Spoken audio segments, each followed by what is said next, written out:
तालुक्यात पुन्हा बनावट देशी दारूचा कारखाना उद्ध्वस्त केला आहे. राज्य उत्पादन शुल्क विभागाची धडक कारवाई. शिरपूर तालुक्यात राज्य उत्पादन शुल्क विभागाने मोठी कारवाई करत बनावट देशी दारूचा कारखाना उद्ध्वस्त केला आहे. गधडदेव शिवारात टाकलेल्या या धाडीत 7,36,000 रुपयांचा मुद्देमाल जप्त करण्यात आला असून तिघांना अटक करण्यात आली आहे. शिरपूर तालुक्यातील कोडीद रामपूर रस्त्यालगत गधडदेव शिवारात कुढाच्या झोपडीत बनावट देशी दारू तयार होत असल्याची गोपनीय माहिती राज्य उत्पादन शुल्क विभागाला मिळाली होती.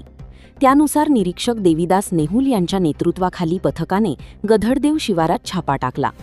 या कारवाईत बनावट देशी दारूचे 51 बॉक्स, 100 लिटर तयार बनावट देशी दारू, 500 लिटर शुद्ध स्पिरिट, 18,000 रिकाम्या प्लास्टिक बाटल्या, दारू निर्मितीसाठी लागणाऱ्या मशीनसह इतर साहित्य आणि एक 4चाकी वाहन जप्त करण्यात आले.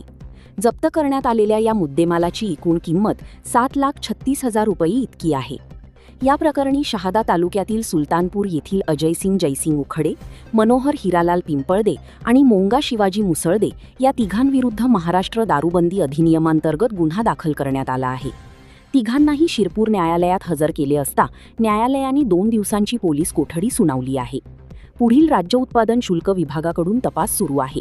ही कारवाई दुय्यम निरीक्षक संतोष निकम, MD पाटील, जवान काशीनाथ गोसावी, प्रतीक्षा भामरे, केतन जाधव, हेमंत पाटील तसेच वाहनचालक रवींद्र देसले आणि निलेश मोरे यांच्या पथकाने केली.